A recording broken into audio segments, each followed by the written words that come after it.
Denny Hamlin walked into Talladega and got a reminder fans haven't forgotten: the bruiser back. Loud, clear, and impossible to ignore.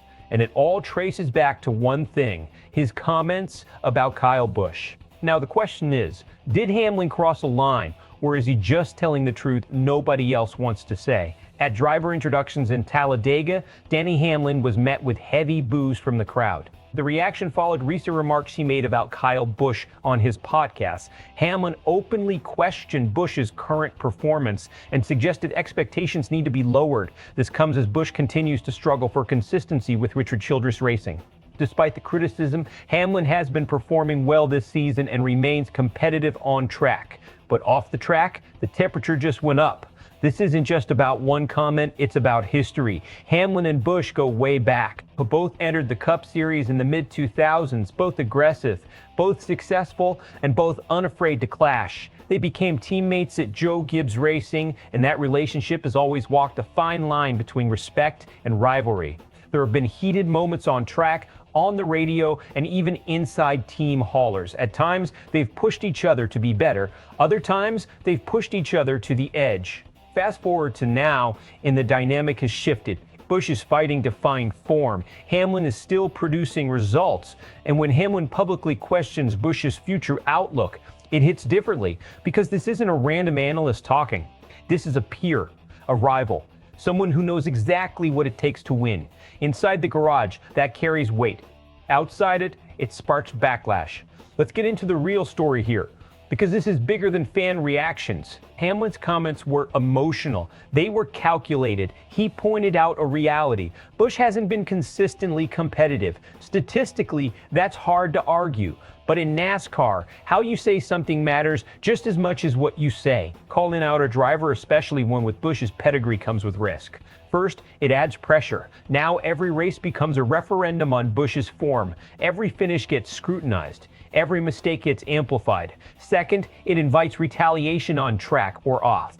Busch isn't just any driver. He's one of the most intense competitors in the sport. Challenge him publicly, and you're not just starting a conversation, you're starting a rivalry. Third, it shifts Hamlin's role even further into the villain category. And here's the key point. Hamlin knows that. He's leaned into it before. He understands that being the villain brings attention, energy, and even motivation. But there's a fine line. If fans believe you're speaking truth, they respect it, even if they don't like it. If they think you're taking unnecessary shots, the backlash grows. Right now, it feels like Hamlin crossed into that second zone. Strategically, though, this could work in his favor. More attention means more pressure, but also more spotlight. And Hamlin has proven he can perform under it. The bigger question is what this does to Busch. Does it light a fire, or does it deepen the frustration in an already difficult stretch? Because if Busch responds on track, this rivalry gets very real, very fast. Fans made their stance clear at Talladega. This wasn't a mixed reaction. The boos were loud and social media backed it up. Some fans believe Hamlin talks too much and invites the negativity. Others see it differently. They view him as one of the few drivers willing to speak honestly. Among drivers, reactions have been more controlled. There's an understanding that Hamlin, as a podcast host, is going to answer tough questions, but there's also a sense that his delivery can cross the line at times.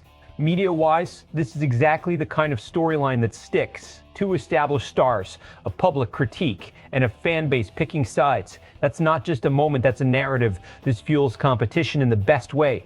Busch responds with stronger performances. Hamlin keeps producing results, and the rivalry elevates both drivers. Fans stay engaged, the sport gains attention, and the storyline becomes must-watch every weekend.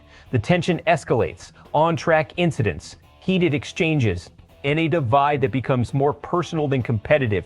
If Busch continues to struggle, the criticism grows louder, and Hamlin becomes the face of that pressure. That's when the situation turns from rivalry to distraction. So here's the question: is Denny Hamlin just being brutally honest, or did he go too far calling out Kyle Busch at this stage of his career? Pick a side and let it be known. And for more real analysis and inside stories like this, stay locked in with SportsWire USA.